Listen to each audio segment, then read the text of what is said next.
നമസ്കാരം. Corporation council ക്രിയാത്മകമായി നടത്താൻ അറിയാത്തവരല്ല നമ്മുടെ ഭരണ പ്രതിപക്ഷങ്ങൾ.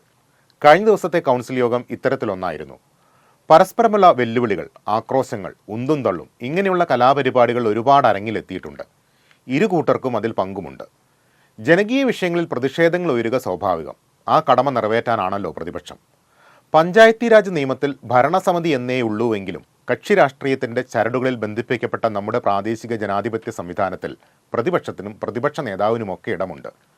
എന്നാൽ അന്ധമായ രാഷ്ട്രീയ വിരോധത്തിൻ്റെ പേരിലുള്ള പൊറാട്ട് നാടകങ്ങൾക്ക് ജനം ചെവി കൊടുക്കില്ല. പ്രതിപക്ഷത്തെ പരമാവധി പ്രകോപിപ്പിച്ച് കൗൺസിൽ യോഗം ബഹളത്തിൽ മുക്കി അജണ്ടകൾ ചർച്ച കൂടാതെ പാസാക്കി തടിതപ്പുന്ന ഭരണപക്ഷത്തിനും കയ്യടികൾ പ്രതീക്ഷിക്കേണ്ട. ആശയക്കാതലുള്ള ചർച്ചകളിലൂടെ ഉരുത്തിരിയുന്ന ജനോപകാരപ്രദമായ തീരുമാനങ്ങളിലേക്കാണ് കൗൺസിൽ യോഗങ്ങൾ വാതിൽ തുറക്കേണ്ടത്.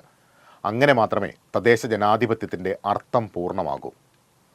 നികുതി പരിഷ്കാരമായിരുന്നു ഇത്തവണത്തെ കൗൺസിലിലെ പ്രധാന അജണ്ട. നികുതി വേട്ട അവസാനിപ്പിക്കുക എന്നെഴുതിയ പ്ലക്കാർഡുകളുമായിട്ടായിരുന്നു കോൺഗ്രസ് കൗൺസിലർമാരുടെ വരവ്.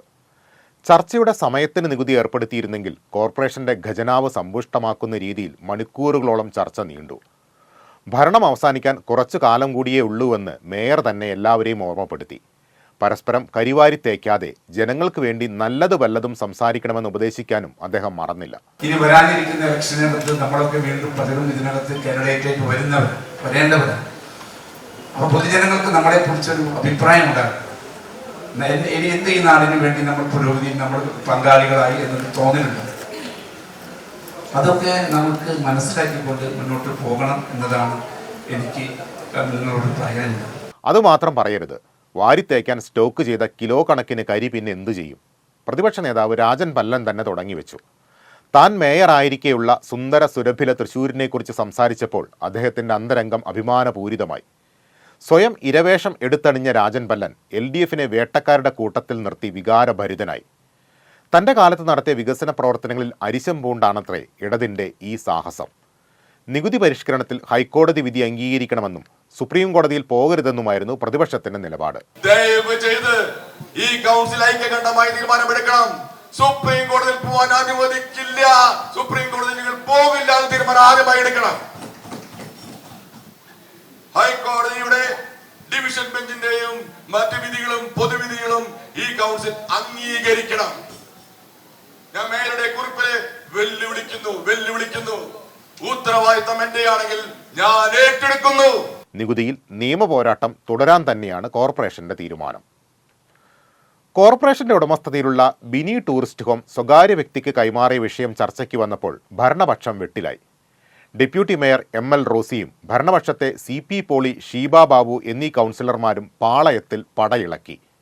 കരാർ ലംഘിച്ചും വരുമാന നഷ്ടം വരുത്തിയുമാണ് ബിനി കൈമാറ്റമെന്ന ആരോപണത്തിന് ചൂടുപകർന്നാണ് ഈ ഭരണമുന്നണിക്കാർ ആഞ്ഞടിച്ചത്. നീതി ലഭിച്ചില്ലെങ്കിൽ നീ തീയാവുക എന്ന മുദ്രാവാക്യമാണ് ഡെപ്യൂട്ടി മേയർക്ക് പ്രിയം. ബിനി വിഷയത്തിൽ അനീതി മാത്രമാണ് നടന്നതെന്ന കാര്യത്തിൽ അവർക്ക് തർക്കമില്ല. ആർക്കും എന്തും ചെയ്യാമെന്ന അവസ്ഥ വരുന്നത് ശരിയാണോ എന്ന ചോദ്യത്തിൻ്റെ മുന പലർക്കും കൊണ്ടു. ലൈസൻസ് ഇല്ലാതെ മാസങ്ങളായി ബിനിയിൽ കടമുറികൾ പ്രവർത്തിക്കുന്നത് ആരും കാണുന്നില്ലേ എന്ന് വിലപിക്കുകയാണ് ഭരണപക്ഷത്തെ ഷീബ ബാബു. എല്ലാവരെയും വിലക്കെടുത്താണ് ഇടപാടുകൾ നടക്കുന്നതെന്ന് പറഞ്ഞ് പ്രതിപക്ഷത്തെയും CP പോളി കൂട്ടിൽ കയറ്റി. കോൺഗ്രസിന്റെ മുകേഷ് കൂളപ്പറമ്പിൽ വലിയൊരു ലിസ്റ്റുമായിട്ടാണ് എത്തിയത്. ഇതുവരെയുള്ള കേസുകൾ, തിരിച്ചടികൾ എല്ലാം അതിൽ അക്കമിട്ട് നിരത്തിയിരുന്നു. ബിനി ടൂറിസ്റ്റ് ഹോം കോർപ്പറേഷന് വരുമാന മാർഗമായതിൽ അഭിമാനമായിരുന്നു മേയർക്ക്.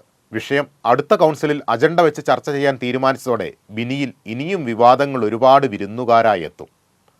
നഗരപരിധിയിലെ റോഡുകളുടെ സ്ഥിതി പതിവ് പോലെ വീണ്ടും എത്തി. ചർച്ചകൾ കുഴിയിലിറങ്ങി കയറാതെ എങ്ങനെ യോഗം അവസാനിപ്പിക്കും? കുഴി അടയ്ക്കുന്നതിനുള്ള അജണ്ട എന്തായാലും പാസാക്കി.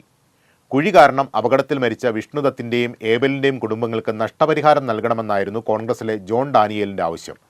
ഏബലിൻ്റെ മരണം വാഹനാപകടത്തിൽ എന്ന പരാമർശത്തിലും പ്രതിഷേധമുണ്ടായി. ഇതിനിടയിൽ മേയറുടെ വിദേശയാത്രയെ പ്രതിപക്ഷം ഒന്ന് തോണ്ടി നോക്കിയെങ്കിലും അത് കോർപ്പറേഷന്റെ പണം ഉപയോഗിച്ചല്ല എന്ന് അദ്ദേഹം വ്യക്തമാക്കിയതോടെ ആ അധ്യായം അടഞ്ഞു. എന്തായാലും തദ്ദേശ തെരഞ്ഞെടുപ്പിന് ഇനി അധിക നാളില്ലെന്ന തിരിച്ചറിവ് കൗൺസിലർമാർക്ക് കൈവന്നു കഴിഞ്ഞു. ആരൊക്കെ അടുത്ത കൗൺസിലിൽ ഉണ്ടാകുമെന്നൊക്കെ കണ്ടറിയേണ്ട കാര്യമാണ്.